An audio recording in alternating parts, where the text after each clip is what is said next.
folks, and welcome back to NTI's Japan Real Estate Podcast. I'm your host, Ziv Nakajima again, and this podcast was brought to you, among others, by Emil Gorgis, a Tokyo real estate agent who specializes in serving international or mixed nationality families looking for the perfect family home.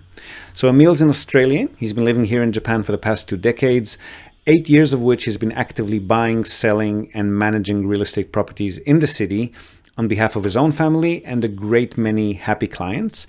And he also acts as a mortgage broker on behalf of his clients. So his company has a dedicated loan officer in many of the Japanese mega banks. And if you're a regular listener, you probably already know him from our JREP, the Japan Real Estate Experts panel sessions. So you're probably already aware that the man is an absolute fountain of wisdom on all things related to real estate in Japan, and in particular to family homes, the greater Tokyo metropolitan area, and mortgages. And most importantly, he's incredibly generous with his time and advice, which he's more than happy to provide at no cost or commitment to anyone asking.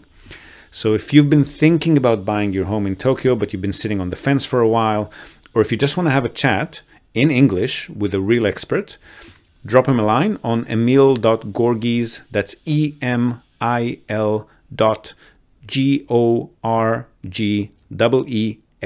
emil.gorgis at tokyorealty.jp. Hit him up today and start exploring your options.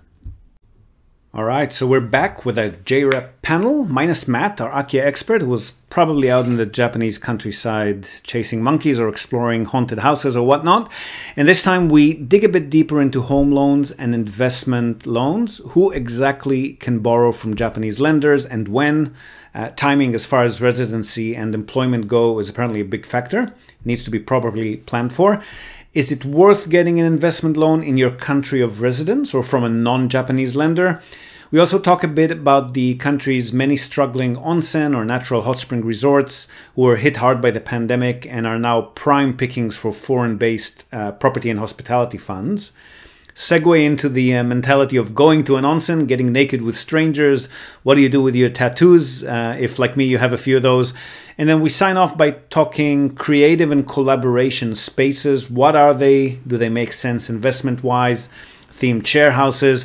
And we finally conclude with a short chat about renovations and loans for renovations, whether as a part of a property purchase or for a property you already own. So nice, long, diverse conversation there with Tracy and Emil. Lean back, enjoy the banter, and I'll see you again on the other side. Okay, Japan Real Estate Experts Panel, JREP. Back in We're short, Matt. Matt, I had questions for you today, brother. Yeah. What's up, Matt? We miss you. Can you ping him? Was he going to jump on today? He was, and then he's driving somewhere. He's Oh, okay. No yes, worries. Yeah, he's probably stuck not. in the car somewhere. So But we can introduce ourselves. Go, we Tracy. can introduce ourselves. So I usually don't get a word in edgewise, so I'm going to go first. Yeah. So my name is Tracy. I am the Minpaku short-term rental expert. I've been doing short-term rentals in Tokyo for 10 years. I do my own properties. I do a combination of rental arbitrage as well as management. And also I teach people how to maximize their profits in short-term rentals all over the world. So that's me. Emil. Cool. Thanks, Anne. My name is Emil. I'm a real estate agent here in Tokyo, and I help people find their personal homes, their own family homes. And also, we work as a regular real estate agency. And we also act as a mortgage broker. So anything finance related, we have agreements and loan officers at the mega banks assigned to our agency. So we can handle all the loan and financing and mortgage for you on your behalf. Thank you. And Ziv, over to you. Yeah, so I'm Ziv. I'm a co-founder and been running Nippon Tradings International for the last 10 years. And we basically help people purchase, manage, and sell mainly investment properties anywhere in Japan, holiday homes anywhere in Japan, land for development anywhere in Japan. And this last week, I've also received the title of producer. I was going to tell you about that. Whoa. We're shooting some videos and footage for some machiyas, beautiful luxury machiyas in Kyoto. And we were recruiting for for actors, models, for people to participate in the videos. And Mitch, the photographer who was recruiting them, he said, "Oh, can I put you on a group? Can I put you on a group call with one of the models?" And I said, "Yes." And then he introduced me. This is him. He's the producer. I'm like, "Oh, okay. Is that what I am?" Because I saw your message. I was like, "Go ahead, Tracy." I was going to say, so this is for, the photo shoot is for selling these properties, or? No, for promoting them for accommodation for domestically. So for workations, family stays, for friend reunions, or anybody who just wants to go to Kyoto, couple retreats, what have you. Who's the manager? Who's the company who's doing it? So they're owned by Mita Securities, which is like a fund asset management company. They're based here in Japan and also in Hong Kong. Mita Securities. Yeah, Mita. How's their guest? When you're there, are you actually going to go to Kyoto to have a look? Of course, I wouldn't miss it for the world. Excellent. Well, check their guest experience. If they need a consultant on making sure that they've got all their ducks in a row for workations. Yes, I can audit their listings. That's what I definitely do. They definitely need help with marketing, which is where we come in. Right. Yeah. Okay. Okay. What are we talking about today?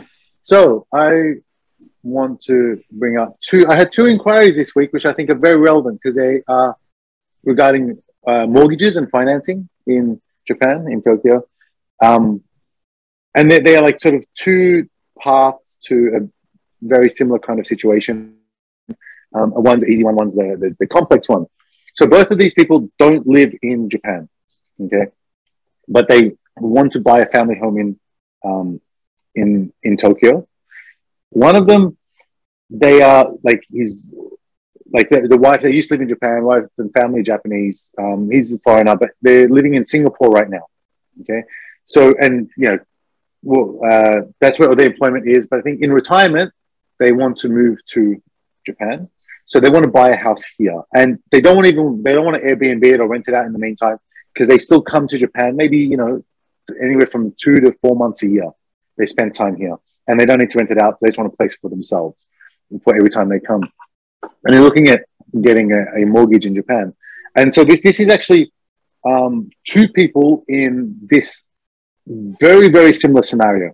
Okay, one is in America, and one's in Singapore.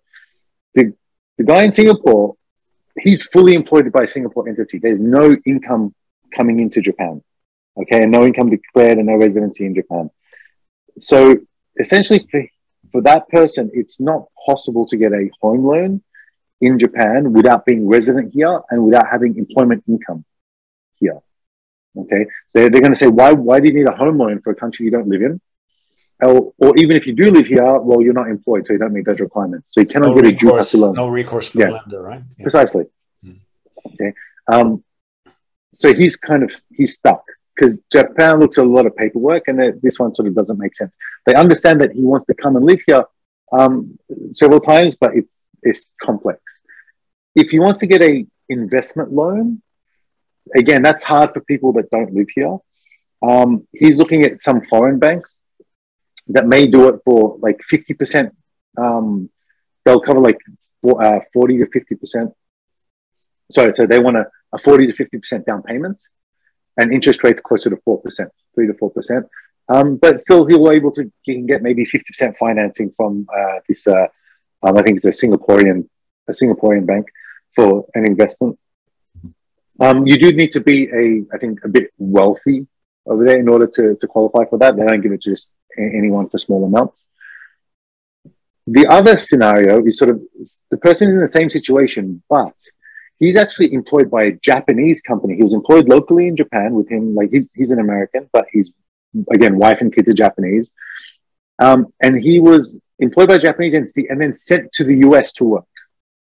So he's still actually enrolled in the Japan pension scheme, like Shakai Hoken. And so his company pays most of his money overseas, and he's got just a minimal amount that gets paid locally, and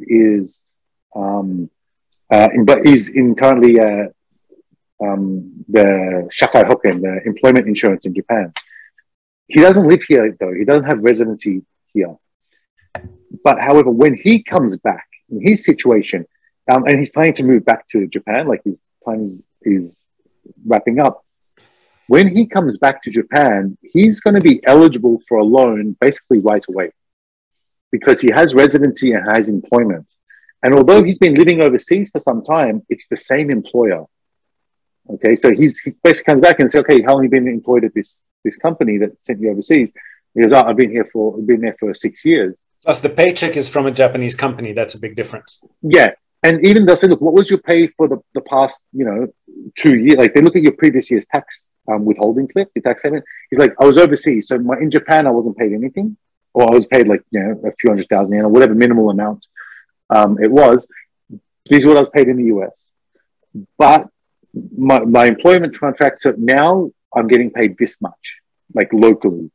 And the bank may ask for 2 or 3 months worth of pay statements or just a contract. But basically from when you come back or within, the first, 2-3 months, which is how long it takes to settle, you'll be able to get a local home loan as though you've been here the whole time. So it's just sort of strange because I don't often get inquiries for people overseas like that are sort of coming back to move and want to buy at the same time. And the first guy I felt quite bad for because you're not able to get the financing, even though his story is very similar. But the other guy who was still employed by a Japanese entity, he's in a really, really great position. So that's how it is. There's a lot of check boxes in Japan. So they look at the income earned overseas as still as income, not as his ability to service a loan, basically. No, they won't really look at that. So let me give you another example. Someone who lives in Japan.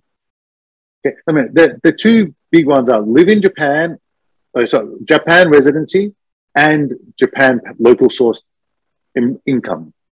Okay. The challenging one is someone who lives here, well, let's say they work remotely for a company in the US.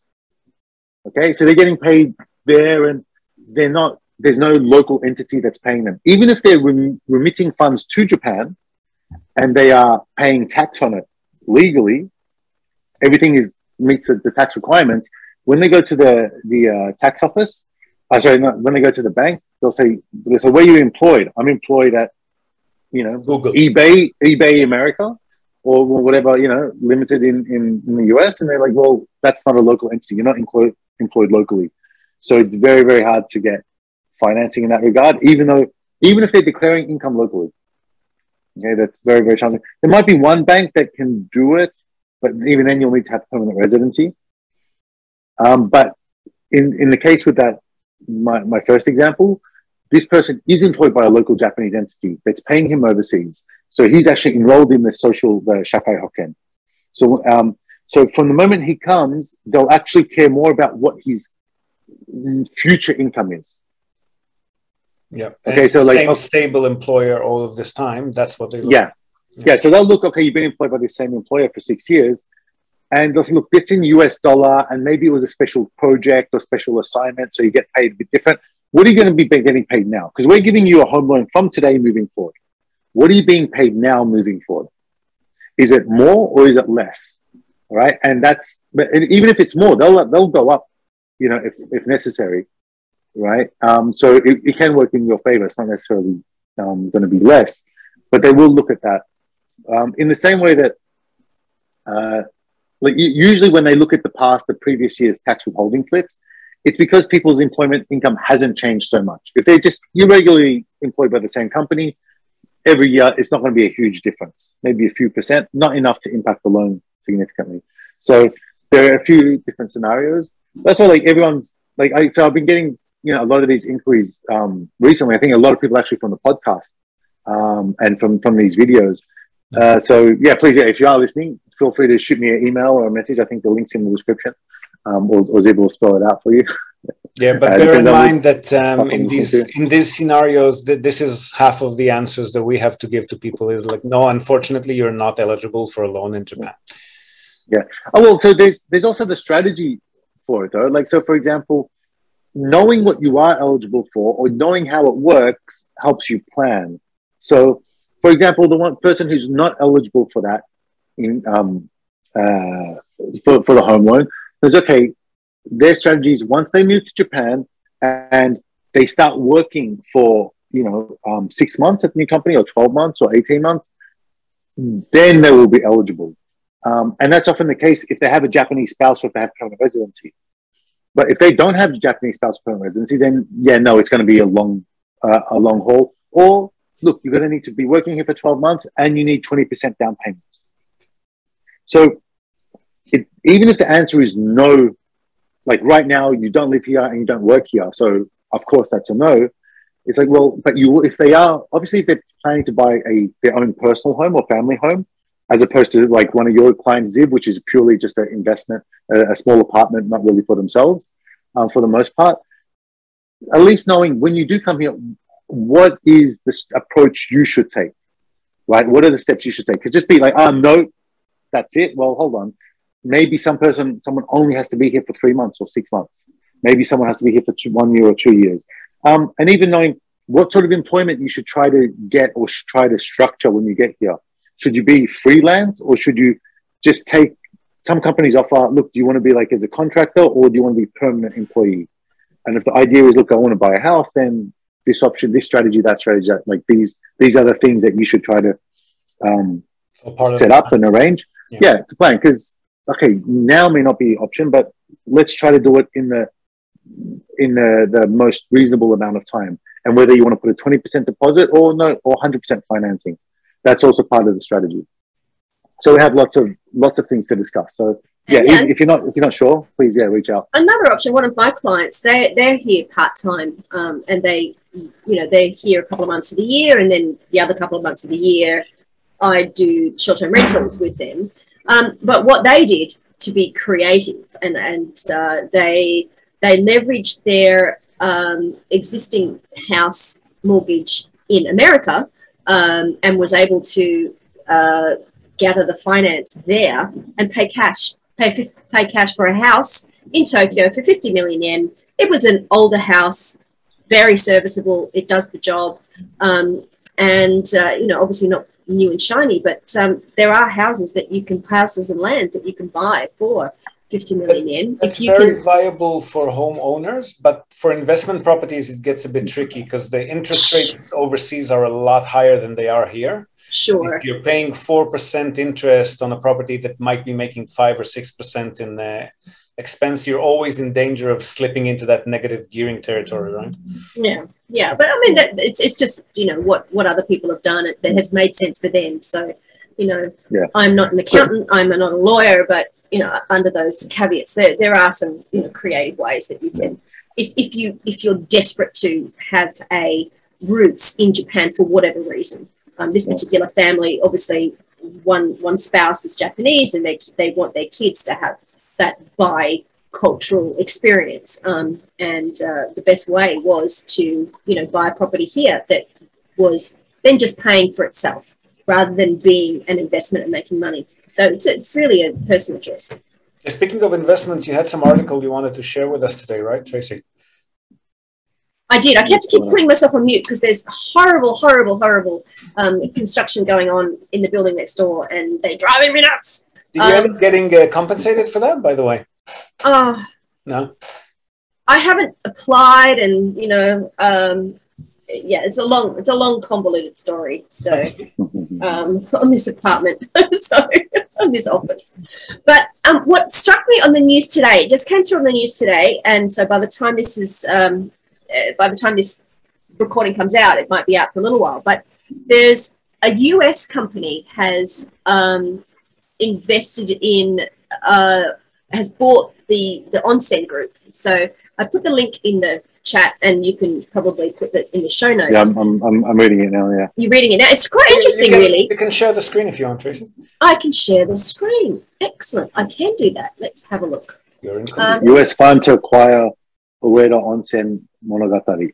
Yeah, that's right. So this is a very famous tourist attraction that most tourists, when they come, will want to go and have. It's like a theme park onsen. But what struck me is that they actually have a number of ryokans and onsen hotels throughout Japan. So they operate as many as 40 of these theme parks across Japan. And, they've, because of the, before the pandemic, they were, everything was great. But because all the tourists died, the tourist industry died, they're at a 10.7 billion yen loss. And so they're offloading that to an American group who are obviously getting the whole lot. So they're getting this tourist attraction, and they're also getting all of these rural properties, and owning them for it's quite a considerable size deal. So they're obviously bullish about the market coming back. But it just interesting to see what people thought of that. Yeah, we've cooperated with this is pre-pandemic, with a Hong Kong-based fund, Odyssey, that actually set up a Japan hospitality fund, doing exactly that. So they were buying, not necessarily distressed, but definitely underutilized onsens and machiyas and even old business hotels that they could then reposition as luxury properties. And they were doing very well, of course, until the pandemic hit. These days, I think they're probably more in buying mode now because there are distressed properties on the market. But yeah, income-wise, I think anybody who's entering hospitality properties and is aiming to make money in the next year or two is probably in a bit of a pickle.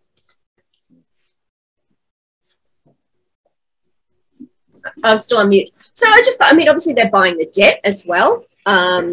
So, this group from the US, they're buying the debt, but if they're buying it now, they're probably planning to not even, it'll take them some time to kickstart operations. So they're probably hoping that the pandemic will blow over by then. It's just the biggest deal that I've seen in a little while. They're not just buying that flagship property, which is the theme park onsen at Odaiba, but they're getting 40 hot spring inns and hotels throughout. The whole company, they're buying the whole company, not just the throughout Japan. So that's really interesting that they're doing that, because there are and if their business model was buying up all of these resorts, then there's plenty more to be had. I wish Matt was here to give his take on it. You went to an onsen, just an abandoned onsen recently, Sid. Is that right? I did. Yeah, I like to explore these abandoned spots in Japan. And one of them was an onsen hotel. It was huge, actually. 4 floors, 3 large onsens on the bottom floor, and plenty of guest rooms. And it's just sitting there, growing vines and stuff. It's a beautiful spot. But yeah, and there are a lot of them out there. We regularly get contacted by people who are looking for that. And the deals are definitely there, and they're pretty easy to buy, and they're pretty cheap to buy. The problem starts when you actually want to run this thing. If you're not living in Japan, I wouldn't even think about it. But people have this fantasy of, being able to do this kind of business remotely, and it's just not possible. No. It's tough having Airbnb remotely. Yeah, but do they buy the water rights as well, like the rights to the spring? Because you pay for that. There's a monthly annual fee. Monthly annual fee. Yeah, and then monthly or annual. You can pay it by the year or by the month, and then you get access to the onsen water infrastructure that gets pumped into the property. Okay. Yeah. Okay. So, and then of course, onsen. This is for people who are watching this. Onsens are so highly regulated here, and they're people get licensed on.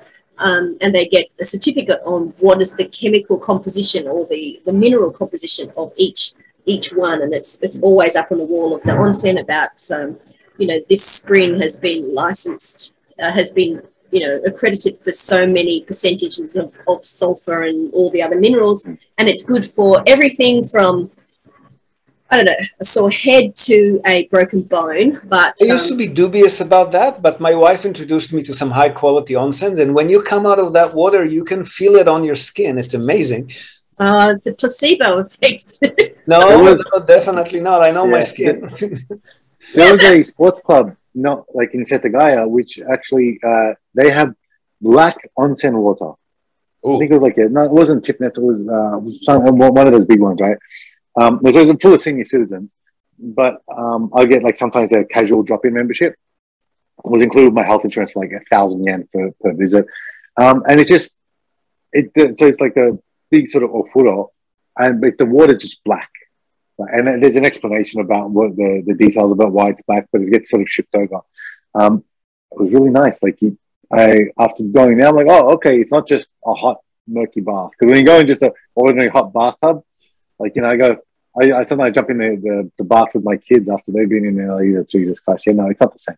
No, it's not the same. No, it's not. Yeah. You can smell it too, and the high sulfur concentration ones, you can really smell it when you're in there. Yeah, but the black one was really interesting. Look, I love an onsen. I think onsen is an onsen culture here, especially in the country, is just, you know, it's just so delightful. And it's amazing. And my son, who's 11, has been going to onsen since he was a baby. He loves a good onsen.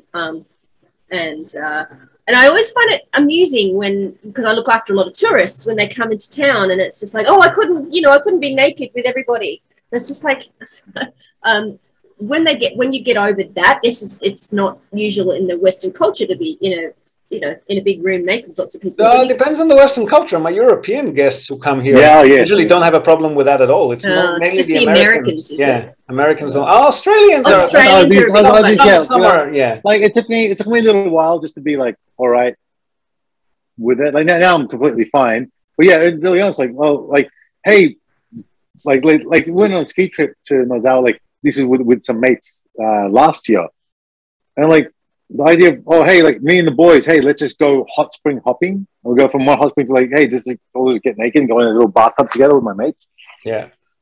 Like, I wouldn't do that in Australia. Hey, guys, let's all get stripped naked. Or if we have it's not part of the culture in Australia. Someone's got a jacuzzi in their house. One of the guys jumps in naked. Everyone's jumping out. Yeah. It takes a while because I think it's awesome. My son, like yours, Tracy, my son's 12 and he just loves it. Whenever we go for a drive, he's like, how many onsens are we stopping at today? But he freaks out. He's actually too Japanese because he freaks out about my tattoos every time we walk into an onsen. It's like, Dad, you got to hide it. You got to put the towel here and there. Somebody might see. They'll call the cops on you. It's not as bad as that. See, I didn't know you had tattoos. I have a bunch of tattoos, yeah. Only visible in the onsen. Face. Oh, okay. But fortunately, they're all on the right side of my body. So if I fling the towel kind of covering all of my right side, they cover all of them. And then everyone's too busy staring at my nether regions to even know tattoos. What's that guy on the floor? You're supposed to hide your genitals, right? Like that's what you're supposed to do in an onsen. It's like the distracted. I think turn, like, once you're over 75, hiding genitals and like trying not to do like just air squats. It goes out the window because I've seen those guys just do all kinds of amazing stuff. Yeah, they just put it on. They just fold it and put it on their head from the get-go. They don't even wait until they get in the bath with that. So let's do a sumo squat, stretch, and cough. Again, like the sports club with the black onsen water.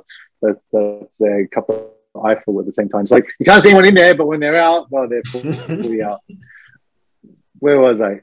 I've got a question. A bit different to what we usually like. Well, I've got zero experience with it. You guys may have some idea. Tracy maybe more, and I was really hoping Matt would be here. So, how do I guess creative spaces, art spaces, share like a shared office? I can sort of get, but these like Matt often talks about, look, I want to build sort of a community, like, you want to get a place and build like a community kind of vibe, a place that like maybe has a cafe and also some like creative art spaces. Creatives can go there and make art, make music, design stuff, build it. Like, how does that work? Like, and when I say how's that, like in terms of logistics and financial. We interrupt this broadcast. I always wanted to say this. We interrupt this broadcast to tell you about Tokyo Family Stays. They're a short-term rentals company in Tokyo, and they offer a home away from home experience, which is just perfect for remote working, quarantining, or if you just need somewhere quiet to hide away from the world. So they offer a variety of options for families, for corporate relocations, or simply if you're transitioning between homes in Tokyo. Now, the properties are super comfortable, tastefully furnished, fully equipped with all amenities, and they accommodate up to 10 people. So really the only thing you'll need to bring with you is your toothbrush and maybe a change of clothes.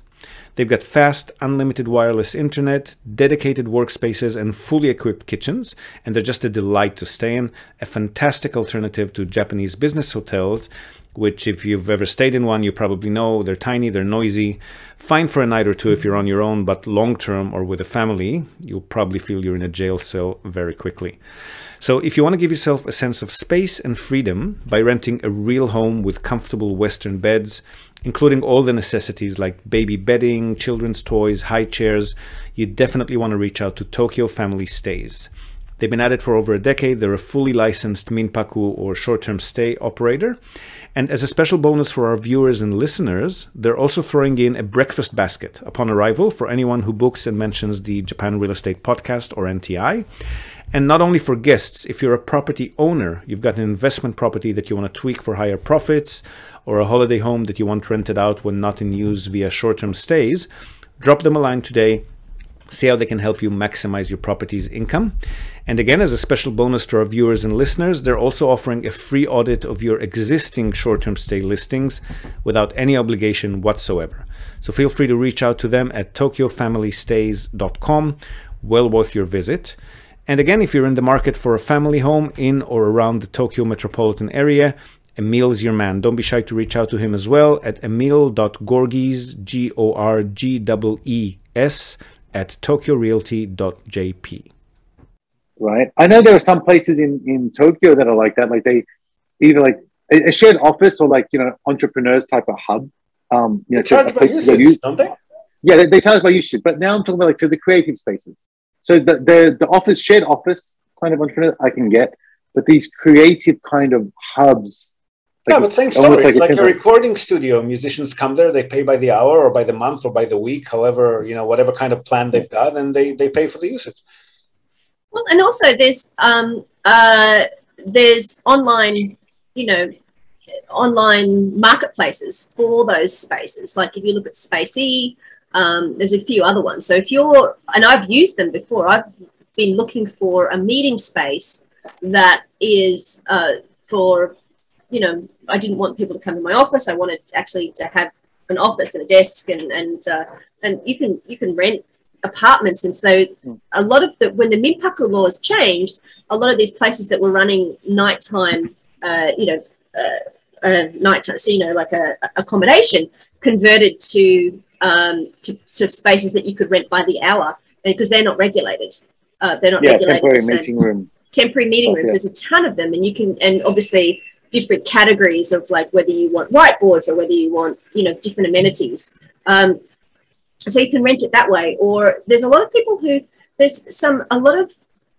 I've seen a couple of places, obviously before the pandemic, that were almost like incubator type things where they had some accommodation that was registered for hotel licenses, and they had sort of hot desks that you could do co-working, and they also had sort of lounge rooms, drop-in spaces. And a lot of these were older apartment buildings, so those big concrete ones. And so someone had bought the whole thing and knocked out walls and just converted into sort of WeWork type of things, WeWork wannabes. I was looking at a bunch of these for it was really interesting. Supposed to be our next event for the games and business networking thing, and supposed to be March in Tokyo. There's some beautiful spaces, but that's unfortunately probably not going to happen if numbers continue to be in the 20,000 daily new cases as they are now. Yeah, Tokyo is at 4,000 now. So what prompted that question, Emil? Like, is someone wanting one, someone doing one, or are you just curious? I've got a space, and I'm trying to think of what to do with it. Like Airbnb, minpaku is the standard kind of like what is one option, and it's been used to that before. The other one is like regular Japanese tenants, so just fixed contract. But I'm like, every time I speak with something like when we have Matt talk about, yourself, Tracy, like you in particular, these kind of want to go and establishing, and I've had clients as well ask me, like, they want a place with like a studio room or studio space for like a creative community. Kind of like artists can sort of come together and stuff. But so it's a bit different to like just a one-time fixed rental space as an office space, or come and use it as a photo studio or something. I'm just really, I'm kind of intrigued. This opportunity's come up. Sort of, I had a tenant kind of leave, and now it's like I can do regular sort of stuff. Or why not take the opportunity to just explore this other That's avenue? even more of a hands-on experience than running a short-term rental, I would say, because people are going to be renting by the day or by the hour. It's not even going to be for stays, right? Well, that's why I was curious, because if it is just straight up, they come and rent just for the hour or whatnot, then I think that's not that's not appealing at all. Right? Because then it's just a more complicated rental space. I wouldn't expect more than a day for your typical rental, maybe 2 or 3 days at most. Oh yeah, precisely, right? Like it doesn't make sense. But and maybe a decade ago, there was a place in near Shirogane Takanawa. It was like some IT. They had I think they were doing just like free courses or 1,000 yen for a course. You come in and it's like, this is really early days, like introduction to iOS coding, make your first iOS app. It was the hacker. Right? It was the hacker farm. That's it. Those guys, they were down. Yeah. Well, I've been there. That was the start of the hacker farm, and they've actually moved out to Chiba, and so friends of mine have been associated with it for a long time. But what you could do is speak to some of these creative collectives, and there are some, and I can introduce you to a couple of people that people that do get together, and they do they have their own like little cottage industries. People that do like especially if you have a commercial kitchen and you get it licensed. So someone might want to rent it to do their to do commercial cooking, but they don't want to, they only want to rent it sort of once a month to do their events or whatever. So I would talk to some creative collectives and to see what's around and what they would want and what they would pay for. I mean, Matt can probably help with that too, like you said.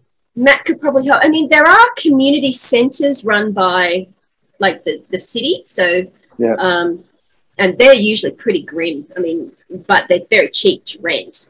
And there's lots of rules about having to, clean up after yourself. Emil, are you up for handling daily rentals and having like at least a part-time staffer on board and somebody who actually that's there, right?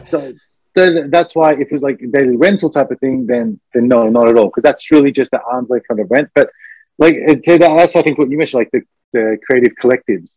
I tell you that because when I went to that hacker space, that was not like a rental kind of thing, and whoever it felt more like a community, really, really a good community. I had a really good vibe about those people, and although I didn't go back, too busy to really follow it up. It was just, and I remember they had like, they just one of the early 3D printers.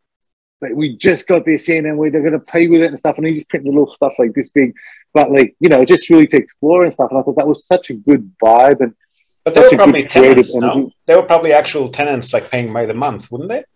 Oh yeah, no. So they had some. They had some that had desks. They rented desks, and they were people that were doing things like not jewelry making, but they were hacking things, and they had sort of shared resources. They didn't want to rent something all of their own, but it was really a communal thing, and they shared a lot of stuff. But that was within that was with the hack, the IT technology kind of space, right? And so even something like that, like I'm intrigued by it, because that's not, because you don't like charging people just to come and manage it just one time. Like you have sort of a regular group of people that can sort of use it regularly. So that was my question, like and that was actually, I'm glad you sort of jogged my memory about the hackerspace, because that's a kind of that community. Like, how does that make money? Where does the income come from something like that?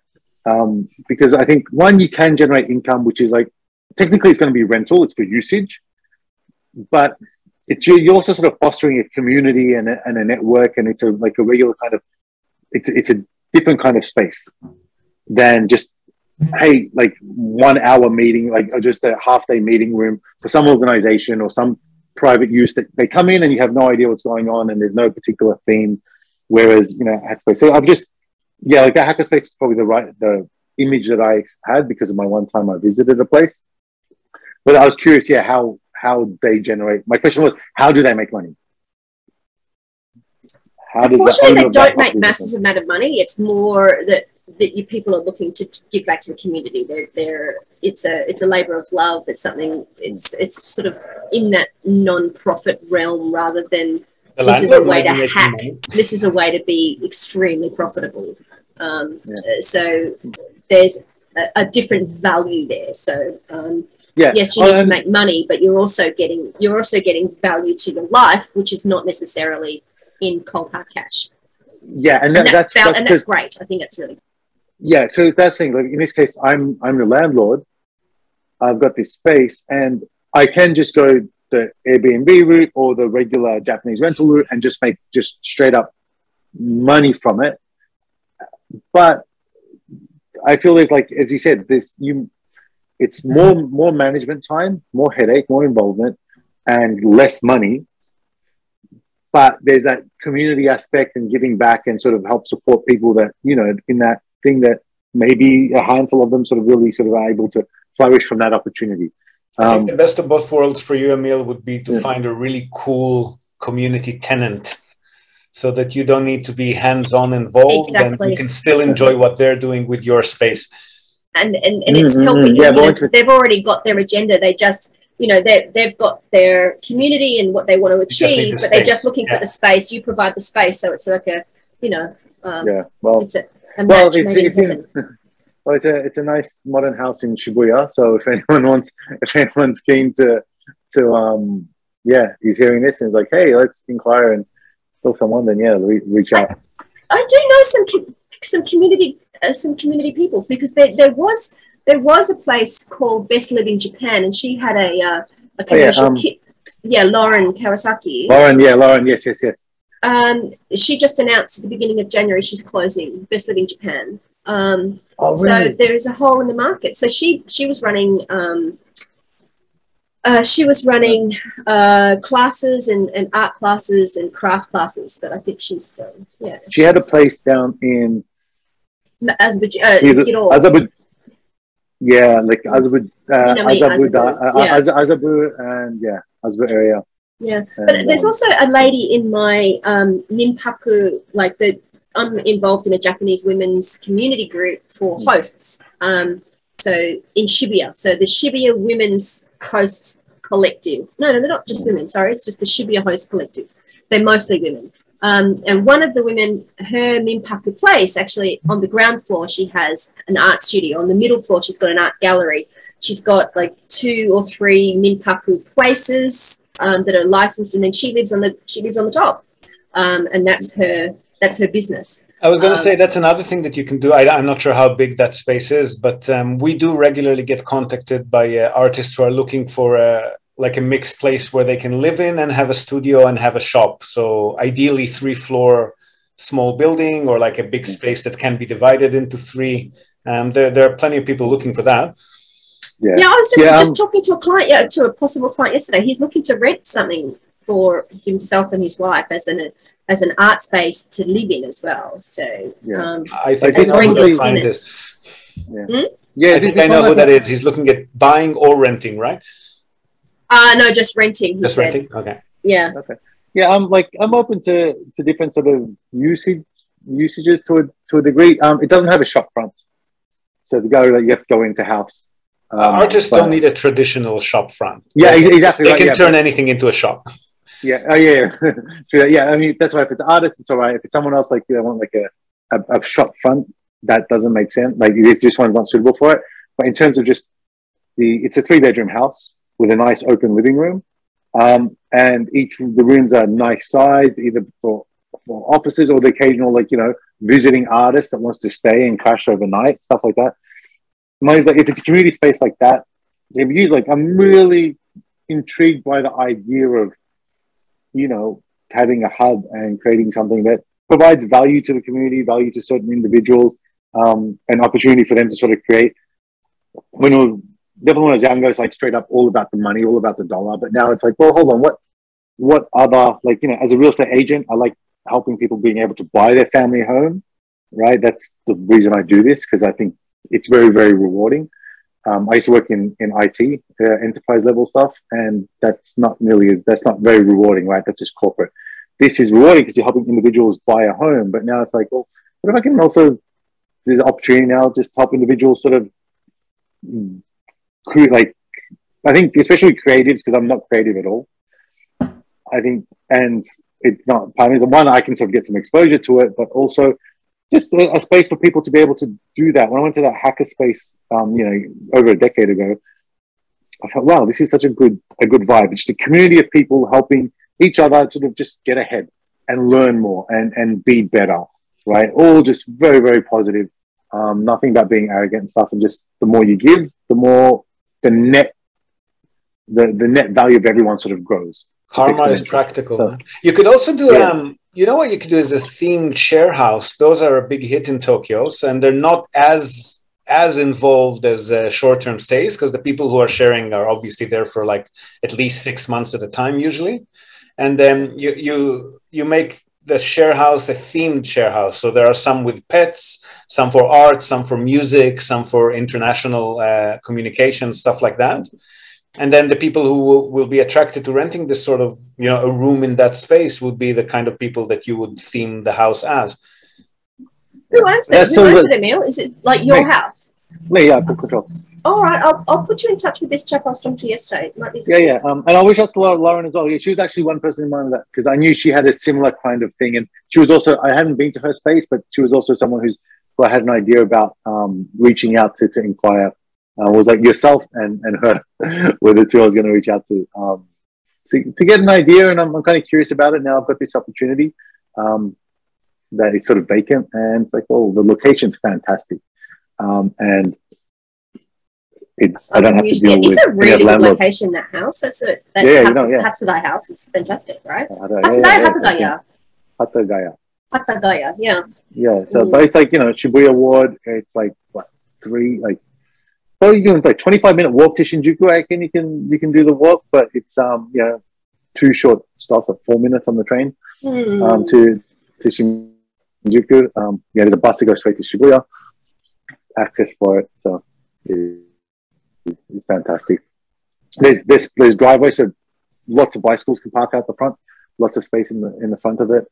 So like I just, the more I think about it, the more I think, oh, this actually kind of makes sense. Have you been inside, Tracy? Haven't been inside, no. Haven't been inside. Okay.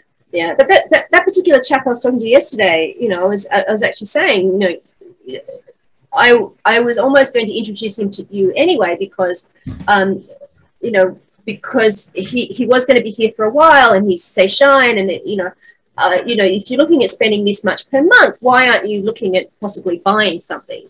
But he got, you know, that wasn't something he was interested in. And that's totally fine. Not everyone is in that buying mindset. Sure, yeah, please, reach out to me, because, like I say, it's just an idea, and honestly, it's almost like a pipe dream. Because also, I can't give it out for free, of course. I'm not that, you know, and it needs to pay its bills and also make some money to a degree. That's not what I heard, Emil. And because I know what I can get for rental. Yeah. So, yeah.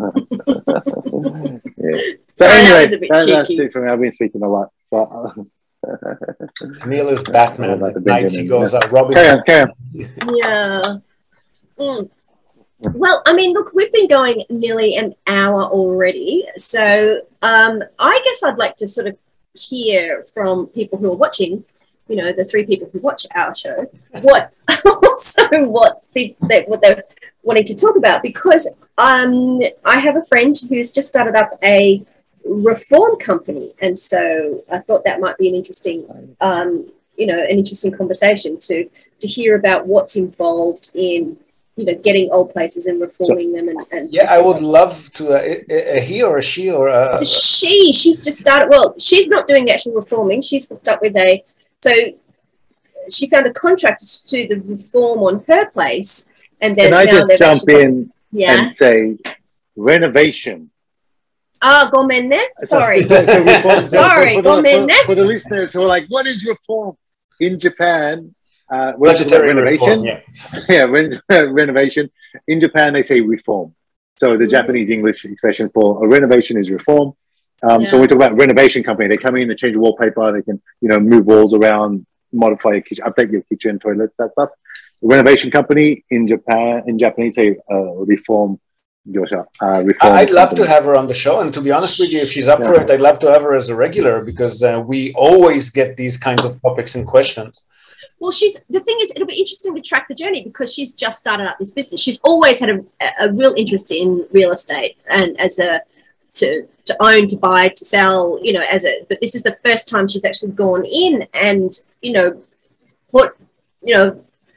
put some bucks behind it and actually running a renovation company. So, but she's hooked up with a Japanese-based contractor who was working for a reform company, and now wanted to sort of be more freelance. So that's she wanted to work with someone who had the hustle and wanted to collaborate. So I'd be really interested to hear, first of all, how they source properties. Is this the start of a flipping buy and flip type of arrangement? That would be a really interesting culture that doesn't exist right now. So while we talk about renovation and whatnot, so our office, the agency, we have a renovation team, and it's more so like not a bit different. We're not a renovation company. We don't do just straight up. We can, but that's not really the reason it started, because we have almost now 1,000 properties under rental management. We have about over 10 move outs every week.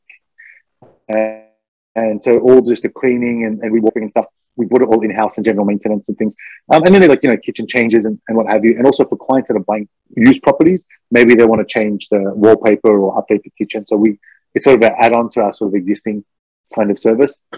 If someone says, just straight up, like they won't just Google, hey, renovations Tokyo and find us. That's not really our target.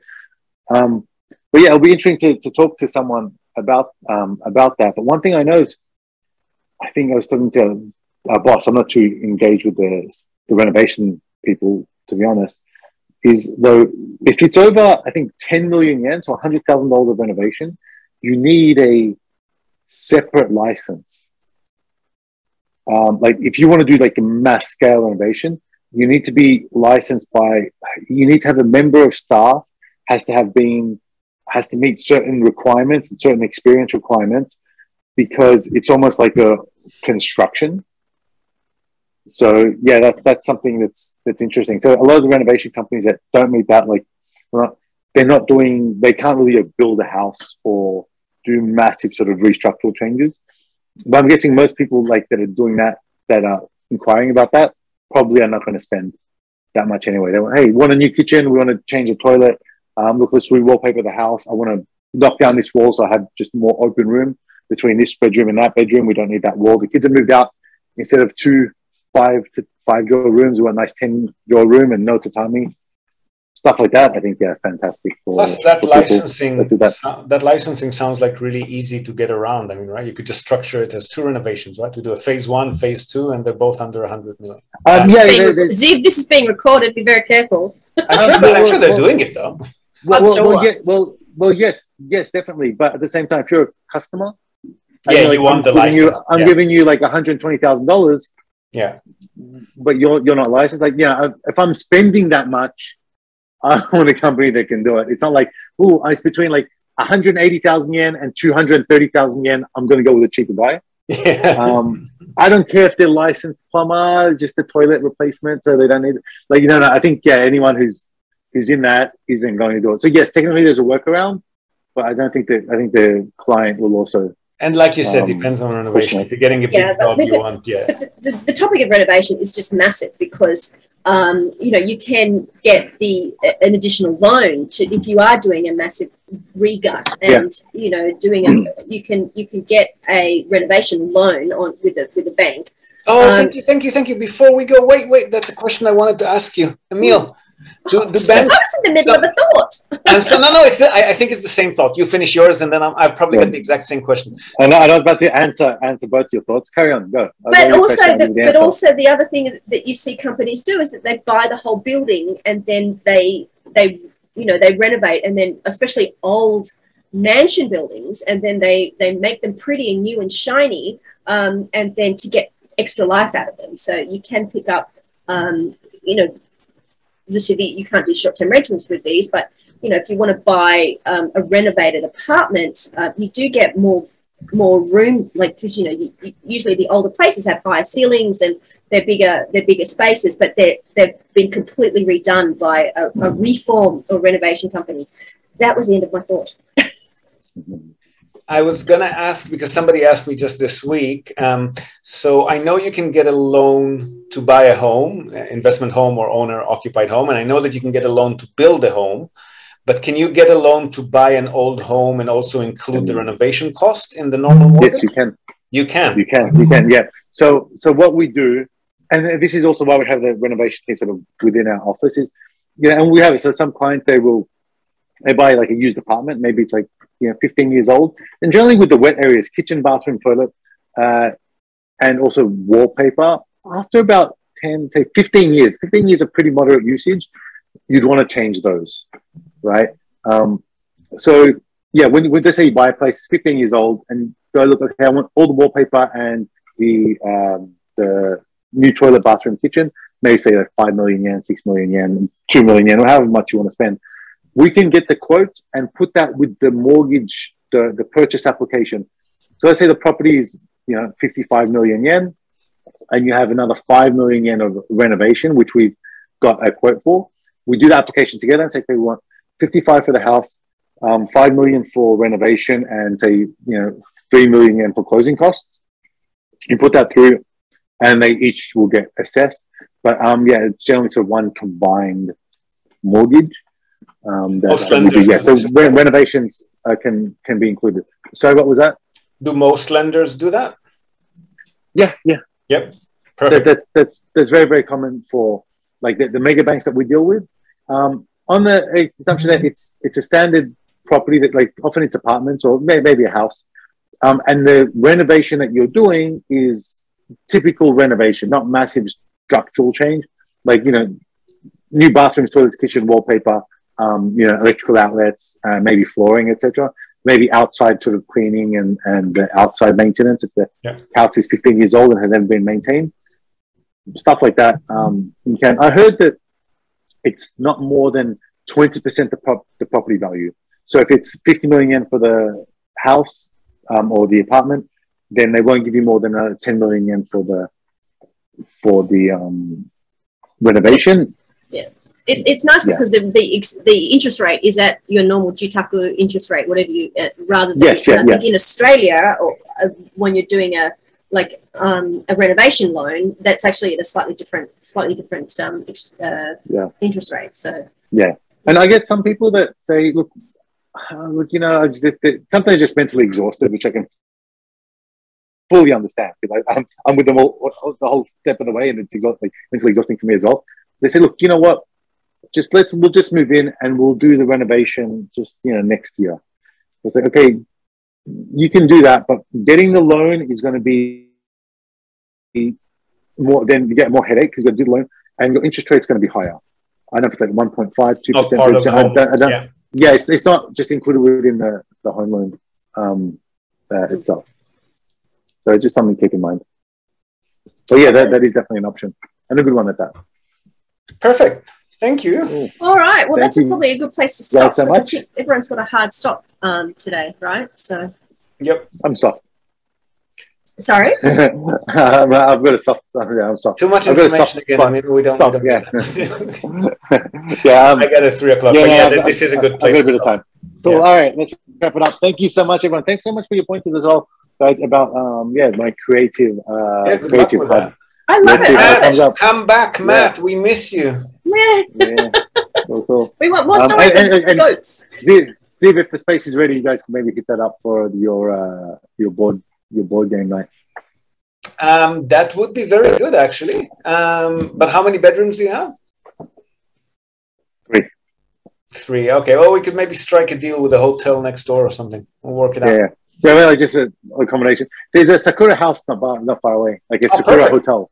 Okay. Sakura hotel, like backpack or lodging type. Perfect. Well, if you could just bring Corona numbers down a bit, we'll be there. I know, it's horrible, isn't it? And Zip, I'm actually Corona hub. If you need my assistance in Kyoto, if you think that there's some budget there for production assistant to help with the marketing on those properties, the short-term rentals.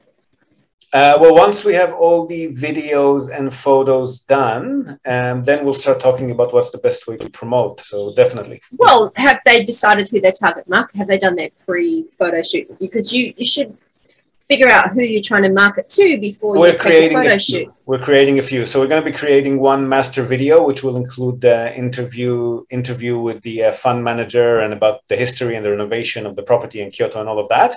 And then we're going to also do 4 or 5 separate short videos, marketing to friends groups, to couples, to workation people, to families, and so forth. Okay. So interesting. All right. See how we go. My first production gig. All right. Thanks for your time, guys. See ya. Bye-bye. Thanks so much, everyone. Okay, bye-bye.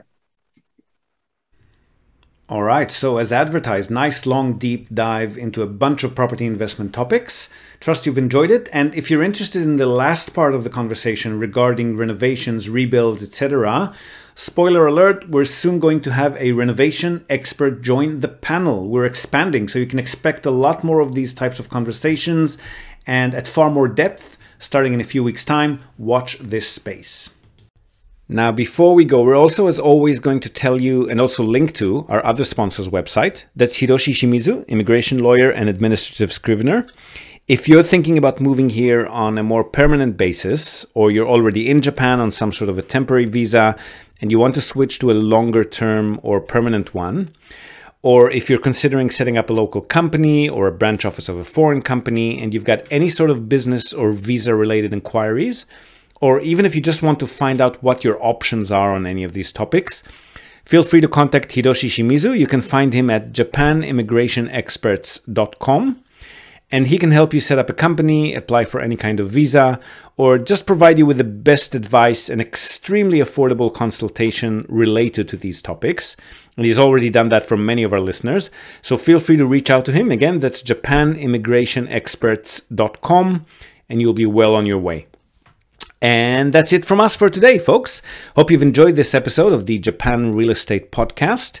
Do share it with your networks, and please let us know what you think. So leave us a short rating or review on the iTunes Store, on Spotify, or just drop us a line in the comment section of wherever you might have found this episode.